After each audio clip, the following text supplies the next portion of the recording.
Chapter 1. The Basics. Let us learn to dream, and then we may perhaps find the truth.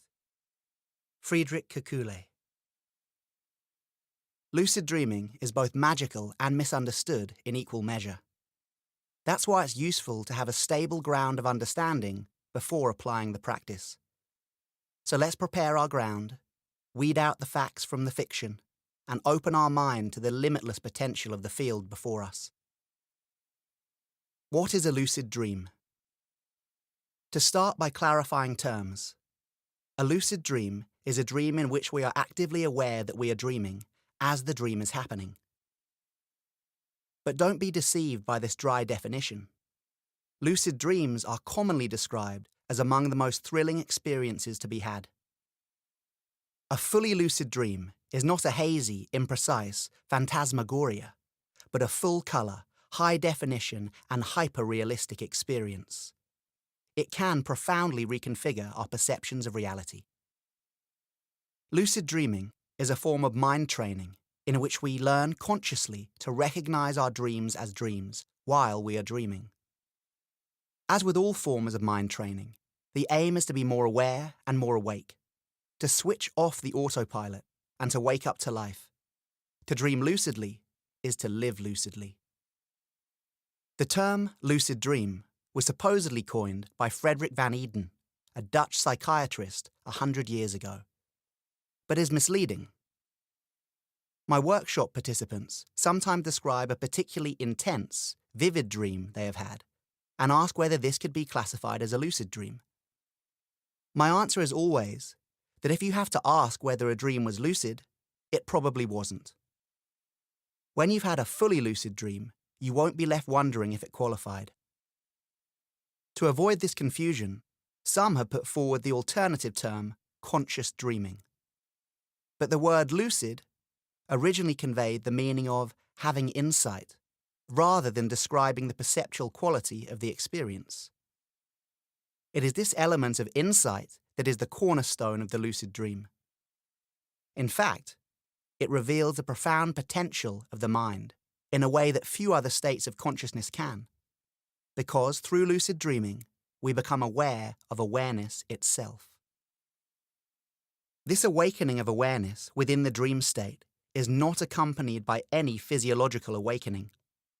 To all outward appearances, we are still sound asleep and unconscious. Yet internally, in our dreaming mind, it could be said that we are wide awake. Van Eden commented, "In lucid dreams, the sleeper remembers his daily life and reaches a state of perfect awareness. Yet the sleep is undisturbed, deep, and refreshing." It seems a contradiction to be both aware and asleep at the same time, and this neurological paradox means that it was only in the late 1970s that lucid dreaming came to be verified by Western scientific means. More recently, studies from Frankfurt University's Neurological Clinic and the Max Planck Institute of Psychiatry have found that specific alterations to brain physiology appear once a dreamer becomes lucid. Using brain imaging technology, such as magnetic resonance tomography and EEG, scientists can now pinpoint the actual "aha, I'm dreaming" moment of lucid awareness and its neurophysiological correlates. The researchers concluded that lucid dreaming constitutes a hybrid state of consciousness with definable and measurable differences from the waking state and from the REM, rapid eye movement, dream state. They discovered that when lucid consciousness was attained within the dream, activity in areas associated with self-assessment and self-perception increased markedly within seconds. This means the apparent paradox of being both aware and asleep, which had previously caused a lot of resistance and skepticism from the scientific establishment, was simply a failure to understand how two distinct brain regions could be activated simultaneously. The thing that surprises most first-time lucid dreamers is the fact that fully lucid dreams are not very dreamy at all. The lucid dream state both looks and feels real. It is a meticulously intricate mental construct that often appears as realistic as our waking reality. It may, in fact, seem so real that we come to question our perceptions of waking reality and stand in awe of the creative aptitude of the human mind. Since I started training, I've had hundreds of lucid dreams, and yet am still struck by the infinite potential of lucid dreaming and its capacity to facilitate entire dimensions of reality within our own minds. The lucid dream environment is often so meticulously realistic that some new lucid dreamers come to the audacious conclusion that it can't be a dream at all, and that they must have travelled to another dimension. And indeed they have, a dimension within their own mind. Does this mean lucid dreamers stand to lose touch with reality? No. In fact, quite the opposite. Once we can penetrate the persuasive reality of the dreamscape and know it as an illusion, we become better equipped to recognize self-deception in the waking state. This makes us more grounded and more aware. If you haven't had a lucid dream yet, or are still unsure as to what one actually constitutes, take a moment now to check out some of the lucid dreams in the appendices at the back of this book. Please do take a moment to do this. Essentially, during a lucid dream, the mind is creating an incredibly detailed, three-dimensional projection to form the functional reality of the dreamscape, while another part of the mind is consciously interacting with this projection in real time. So, in a lucid dream, we are both the creator and the created, the projector and the projected. This mind-boggling process reveals the infinite potential of the brain in a way few other states of consciousness can, because through lucid dreaming, we become conscious within our unconscious.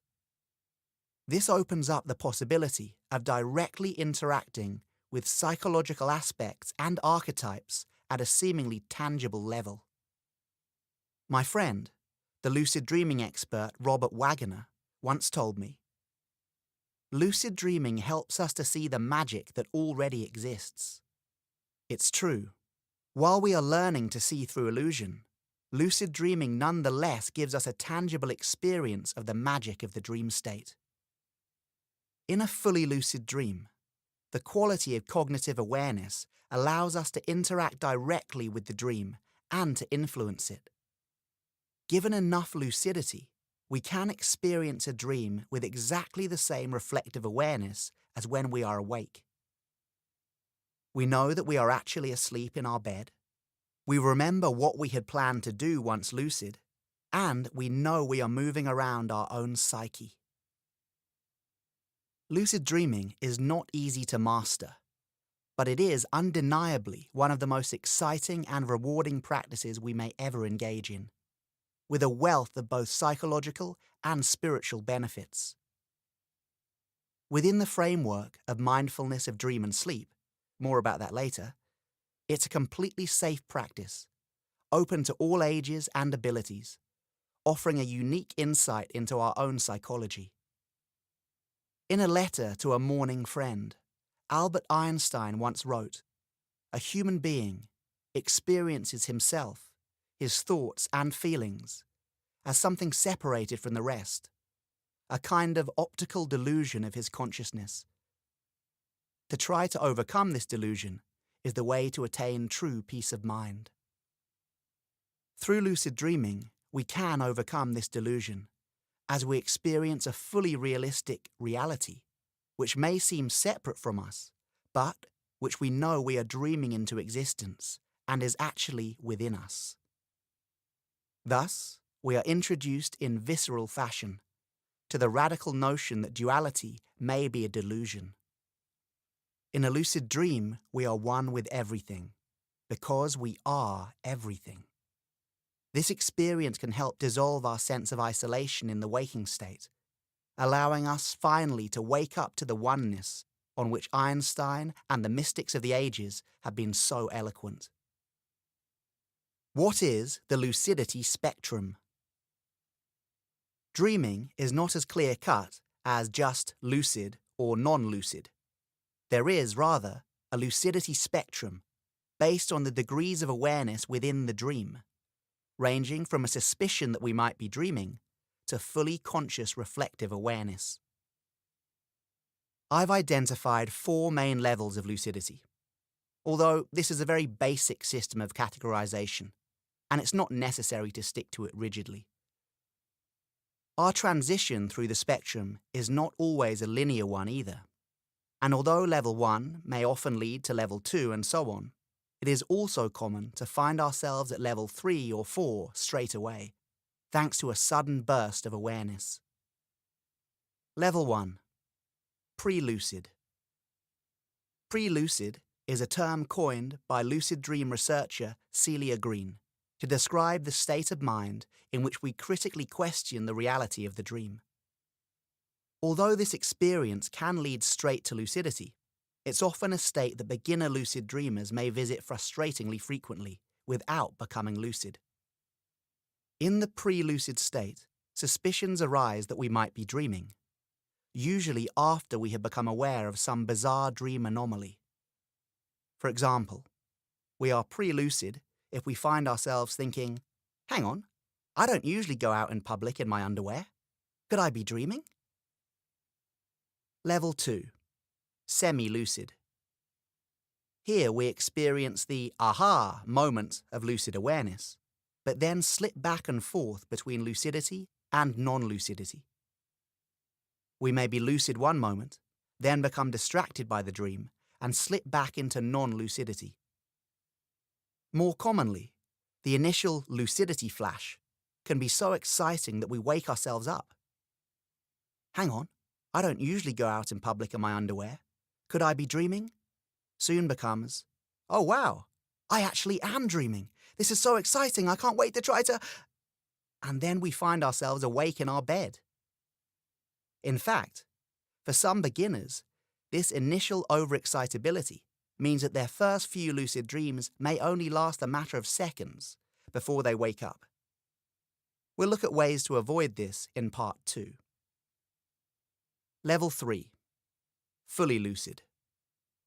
This is the state of fully conscious reflective awareness within the dream, coupled with volitional interaction with the dreamscape and dream characters. Here, we are fully aware that we're dreaming and can begin to influence the dreamscape and narrative of the dream by engaging in whatever activity we want to do. With full lucidity, we can maintain awareness for the entirety of the dream period, which may be an hour or more in length. Many believe this is the highest possible level of lucidity. I disagree. There is a deeper level. Level 4. Super lucid. This is a term borrowed from Robert Waggoner to describe the state in which we have a level of awareness that surpasses full lucidity, due to an experience of partial non-dual awareness. What does this mean? The fundamental difference between fully lucid and super lucid rests on a subtle but profound shift of perception. Most of us experiencing a fully lucid dream will interact with the dream as if it is waking reality. For example, we might use a door to get from one room to another, or fly through the air to travel to a new place. In a superlucid dream, however, we'll just walk straight through the wall or instantly appear somewhere rather than travel there. While superlucid, we base all our actions upon the realization that everything in the dream is a creation of the mind, without slipping back into the dualistic interactions of lower-level full lucidity. In fact, a superlucid dream is, for many people, an experience approaching non-dual awareness, in which the clarity of mind is so strong that it may temporarily dissolve the dreamer's sense of self. Witnessing dream. This type of dream falls within the lucidity spectrum, but doesn't quite fit into any of the 4 levels described above. We experience a witnessing dream from a gentle, non-preferential perspective, fully aware that we are dreaming, but without any desire to influence or interact with the dream. Instead, we allow it to unfold on its own, often as though we are watching it on a movie screen. Witnessing dreams can sometimes happen spontaneously, but are a common product of prolonged meditation. The meditator effectively carries the daytime's quiet, non-preferential mindfulness into the night. Don't worry too much about the different levels of lucidity. I've included the Lucidity Spectrum here more as a way to explore the nature of lucidity, rather than to make it a cornerstone of the practice. Does lucid dreaming mean we're controlling our dreams? Many books and websites promise the ability to control your dreams through lucid dreaming, but this is an ill-advised and arguably impossible aim. Although it's true that with training, an advanced practitioner can gain a remarkable level of volitional influence over many aspects of their subjective experience, there is always a much larger aspect of mind creating the majority of the dream. Once lucid, it is of course natural to want to exert our will. One of the most popular lucid dream activities seems to be flying, so let's work with that example. Say you become lucid and choose to fly into the sky. Raise your fist to the sky and you're off like Superman. You're controlling the dream, right? Wrong. Even in a lucid dream in which you're flying through the air, controlling your elevation and velocity at will, there is still a much larger aspect of mind creating and managing the dream landscape that you're flying over and the dream sky that you're flying in. Did you choose to have those dream characters walking the streets below you? You may be controlling your subjective experience of the localized dreamscape, but there is something much more powerful directing everything else. Wagner says, "No sailor controls the sea. Similarly, no lucid dreamer controls the dream." It would be an arrogant sailor who believed that they were controlling the awesome power of the sea. And it's just the same with our dreams. I didn't always believe this, though. Through a lot of intensive training, I once reached a level of lucidity in which I would change the entire dreamscape just because I could. Silence dream characters to show them I was boss, and forcefully reject new lines of narrative in favor of my own. I thought that finally, after years of practice, I had mastered full control over my dreams. But in fact, I was disregarding the music of the dreaming mind and forcefully dancing to my own beat, totally out of sync with what the dream was trying to offer. These attempts would invariably lead to a loving but firm slap from the motherly dreaming mind, either through an inexplicable loss of lucid control or a bombardment of nightmarish shadow material. Once I began to relinquish the excessive control I had been exercising, something strange happened. I started to have more volitional influence within my lucid dreams, not less. It was as if, once I had shifted my motivation from control to co-creation, the dreaming mind responded positively by giving me more lucid capacity. A sailor may grow to know the sea so well that he sails as if he were in control. So too, we can come to sail upon the ocean of our dreaming mind. Are we messing with the unconscious? Another concern we should address at the outset is the fear that by lucid dreaming we may somehow be interfering with the integrity of the unconscious by bringing awareness into an area of our mind that normally seems to function autonomously. Thankfully, this fear is groundless. Rather than lucid dreaming polluting the pure message from the deeper part of ourselves, it actually allows that message to be heeded more easily, which I believe is exactly what the unconscious mind wants.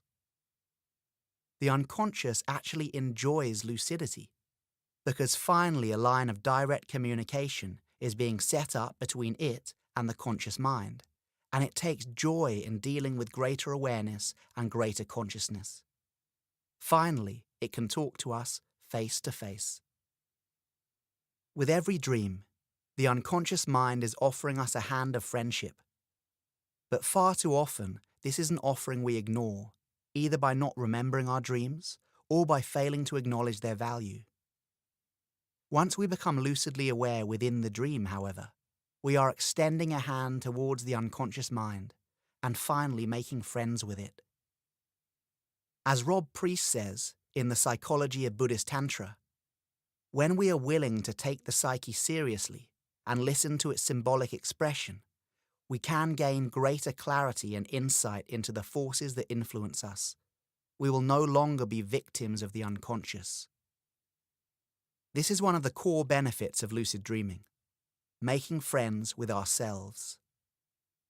We don't get lucid so we can try and control the unconscious mind or boss it about.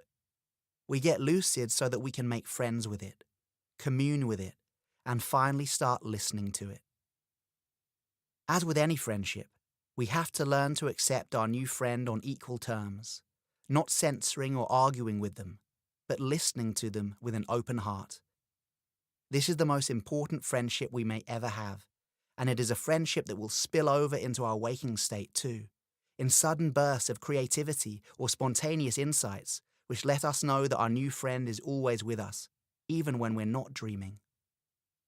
Although this friendship may be on equal terms, the unconscious has been running the dream state for much longer than we've been having lucid dreams, and so it will always be the stronger force. We're not talking about taking some drug that compels the unconscious mind to accommodate lucid awareness, but a process by which the dreaming mind opens the door and allows lucidity into its domain. This means that if it doesn't like what we're doing in the lucid dream, it will simply block our attempts to do whatever it is. So to think that we can mess with the unconscious just because we are lucid is to ascribe an inflated degree of influence to our conscious mind. Can anyone do it? The good news is that anybody can learn to lucid dream. In fact, we don't even really need to learn. We just need to remember. This is because we've all been great lucid dreamers in the past. Every child is a lucid dreamer. The adult's task is merely to relearn the skill. We have about 5 dream periods each night, so even if we have one lucid dream every night, there are still 4 other dream periods in which our unconscious mind can run wild and free. Children naturally have lucid dreams. Why? I believe it is connected to creativity. Children are naturally right brain dominant, meaning they are attuned to the creative, imaginative, intuitive side of their brain. But as they grow up, they switch sides to the more logical, calculating, left brain dominance of adulthood. Dreaming is an almost entirely right brain activity, so it seems that once we lose our connection to the creativity of our brain's right hemisphere, we also lose the connection to our dreams and our natural ability to become lucid within them. In short, we forget how to lucid dream when we forget how to be children. Artistic adults, such as actors, musicians, and artists, however, often retain their right brain inclination, which is why they also seem to have spontaneous lucid dreams more often than other people. So, lucid dreaming is a perfectly natural state of mind, and we can regain it. The Buddha once said, "It doesn't matter how long you have forgotten, only how soon you remember." So don't worry how long it has been since you last had a lucid dream. Let's just concentrate on remembering how to do it again. The fact is, if you dream, you can lucid dream. It just takes some practice. Throughout this book, I quote research studies from many different sleep laboratories, but the best sleep lab we have is the one in our own dreaming mind, a lab to which we have access every night. When I was a teenager, the free accessibility of lucid dreaming was one of its real selling points for me. There was no equipment to be bought, no initiation to be done, no club to join. The only commodities required were sleep and determination. And the great thing about dream work, compared to other mind training tools, is that hardly a 24-hour period goes by without the opportunity to practice. Whether you are a night shift worker snoozing in the afternoon, a student sleeping till lunchtime, or a pensioner dozing during the day, there is always time for lucid dreaming. As with all skills, some people may find it easier than others. It seems that having 2 X chromosomes can help, as women report more lucid dreams and have better dream recall than men. But essentially, lucid dreaming is open to everyone. Teenagers and people under the age of 30 have longer dream periods, and thus slightly more opportunity to practice. But unless you have a strong motivation to become lucid, it doesn't matter how much dream time you have. I've taught everyone from 12-year-olds to 70-year-olds, and the defining characteristic of success is motivation, not age. A lot of the lucid dreaming workshops and retreats that I run take place at Buddhist centers, and I have found that practicing meditators have a much higher rate of lucid dreams than non-meditators, with some of them having spontaneous lucid dreams on a weekly basis. This is because mindful awareness during the day directly translates into mindful awareness during dreams. In fact, one of the original lucid dream induction techniques, and one which we will learn more about in part 2, is mindfulness meditation. If meditation seems a bit too static for you, then it seems that getting down on the dance floor might work just as well. Before teaching lucid dreaming, I spent many years working in the world of professional breakdancing, and I noticed that many of my dancer friends found lucid dreaming remarkably easy. Was it all that spinning on their head that did it? Perhaps. Dream researcher Jane Gackenbach says that due to the link between the vestibular system of balance found in the inner ear and the production of eye movements during dreams, people who have good physical body balance, such as breakdancers, are often good at lucid dreaming. Another finding Gackenbach came up with is one of my personal favourites. Apparently, lucid dreamers are often people who lean towards an androgynous temperament and those who are willing to take internal risks, such as trying shamanic drumming. So, it seems that if you are an artistic, mindful, breakdancing, female shamanic drumming teenager, then you might find lucid dreaming a bit easier than the rest of us. But if you are none of the above, not to worry. We can all learn how to lucid dream. And in part 2, I'll show you how. What is mindfulness of dream and sleep? Mindfulness of dream and sleep is a holistic approach to lucid dreaming and conscious sleeping that I have created with Buddhist meditation teacher Rob Nairn. This new approach is not just about learning how to lucid dream. Rather, it is about how to use all areas of falling asleep, dreaming, and waking up for spiritual and psychological growth. Mindfulness of dream and sleep is comprised of 3 main practices: mindfulness meditation, lucid dream training from both the Western and Tibetan Buddhist traditions, and conscious sleeping techniques called hypnagogic and hypnopompic mindfulness. Don't fret about the odd names for now. All will be clarified later on. Our hope is that by combining Western and Eastern techniques, we can bridge the gap between the often superficial scope of Western lucid dreaming practices and the often inaccessible Tibetan dream yoga practices. Mindfulness of dream and sleep is for people who want to go beyond lucid dreaming into something much deeper. Mindfulness of dream and sleep is essentially about bringing mindful awareness into all stages of our sleep cycle, allowing us to make use of the full 30 years we spend asleep, rather than just the 6 years we spend dreaming.